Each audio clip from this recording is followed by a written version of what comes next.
Hello, ഇന്നൊരു അടിപൊളി recipe ആയിട്ടാണ് കേട്ടോ വന്നിട്ടുള്ളത്. ഉന്നക്കായ. അപ്പോൾ അതിൻ്റെ ഇൻഗ്രീഡിയൻസ് എന്തൊക്കെയാണെന്ന് നമുക്ക് നോക്കാം. അതിന് വേണ്ടത് 1/2 കിലോ ഏത്തപ്പഴമാണ് കേട്ടോ ഞാൻ എടുത്തിട്ടുള്ളത്. അത് നമുക്ക് ഒരു ആവി കയറ്റുന്ന പാത്രത്തിൽ വെച്ച് നന്നായിട്ടൊന്ന് പുഴുങ്ങിയെടുക്കണം. ചെറിയ കഷ്ണങ്ങളാക്കിയാണ് ഞാൻ മുറിച്ചിട്ടുള്ളത്. ഒരു പഴം ഒന്ന് 3 കഷ്ണങ്ങളൊക്കെ ആക്കി മുറിച്ച് വെച്ചിട്ടുണ്ട്. അത് നന്നായിട്ട് ആവി കയറ്റിയതിന് ശേഷം ഒരു അരമുറി തേങ്ങ, ഞാനിവിടെ ഒരു അരമുറി തേങ്ങ എടുത്തിട്ടുള്ളത്. അതിൽ ആവശ്യത്തിന് ഒരു 3-3.5 ടീസ്പൂൺ പഞ്ചസാര ഇട്ടിട്ടുണ്ട്.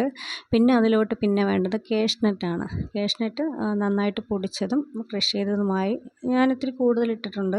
അതിന് ഇതിനനുസരിച്ച് നിങ്ങളെ കയ്യിലുള്ള അനുസരിച്ച് കുറച്ച് കാഷ്നട്ട്, കുറച്ച് ഏലക്ക ഞാൻ മുഴുവനോടല്ല ഇട്ടിട്ടുള്ളത്. അതിൻ്റെ ഏലക്കയുടെ അതിൻ്റെ അകത്തുള്ള തരിയില്ലേ, അതാണ് ഞാൻ ഇട്ടിട്ടുള്ളത്. എന്നിട്ട് നമുക്കൊരു പാന് അടുപ്പത്ത് വെച്ച് ഇതെല്ലാം കൂടി യോജിപ്പിച്ചതിന് ശേഷം ഈ പാനിലോട്ട് കുറച്ച് നെയ്യ് ഒഴിച്ച് കൊടുക്കുക.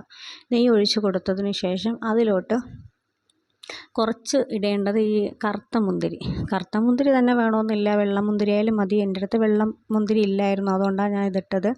അത് എന്നിട്ട് ഈ നമ്മൾ നേരത്തെ ചേർത്ത് വെച്ചിരുന്ന തേങ്ങയും പഞ്ചസാരയും കൂടെ ചേർത്ത് നന്നായിട്ടൊന്ന് യോജിപ്പിച്ചെടുക്കുക. അതിനിടയ്ക്ക് നമ്മളെ പഴം ഇവിടെ റെഡി ആയിട്ടുണ്ട്. ആ പഴമൊക്കെ ഇറക്കി മാറ്റി വെച്ചതിന് ശേഷം നമുക്കത് അതിൻ്റെ അകത്തുള്ള കറുപ്പുണ്ട്, ആ കറുപ്പൊന്ന് എടുത്ത് കളഞ്ഞിട്ട് വേണം നമുക്കത് നന്നായിട്ടൊന്ന് ഉടച്ചെടുത്തതിന് ശേഷം അതിൻ്റെ മീതെ കുറച്ച് നെയ്യ് തടവി കൊടുക്കുക. എന്നിട്ടത് കുറച്ച് ബോൾ പോലെയല്ല, ഇത്തിരി നല്ല കുറച്ച് വലിപ്പത്തിന് അതിൻ്റെ അകത്തോട്ട് കുറച്ച് ഫില്ലിങ് വെച്ച് കൊടുക്കും. കാരണം ഇത്തിരി കൂടുതലെടുക്കണം, അത് കൂടുതലെടുത്താലേ നമുക്കത് ഫില്ലിങ് ചെയ്യാൻ പറ്റുള്ളൂ. എന്നിട്ട് അത് ചൂടുള്ള എണ്ണയിലോട്ട് കോരിയെടുക്കുമ്പോൾ നല്ല അടിപൊളി ടേസ്റ്റുള്ള നല്ല ഉന്നക്കായ റെഡി ആയിട്ടുണ്ട്. പക്ഷേ ട്രൈ ചെയ്തിട്ടില്ലാത്തവരുണ്ടെങ്കിൽ ഒന്ന് ട്രൈ ചെയ്ത് നോക്കണേ, കാരണം വളരെ ടേസ്റ്റാണ്. അതിൻ്റെ അകത്ത് തേങ്ങയും ഒക്കെ വന്നിട്ടുണ്ട്, നല്ല ടേസ്റ്റാണ്. പിന്നെ നോമ്പ് തുറയ്ക്കുള്ള ഡ്രിങ്ക്സ് റെഡിയാക്കിയിട്ടുണ്ട്. പിന്നെ നമ്മളിവിടെ ഉള്ളത് അപ്പവും കണവത്തോരനുമാണ്.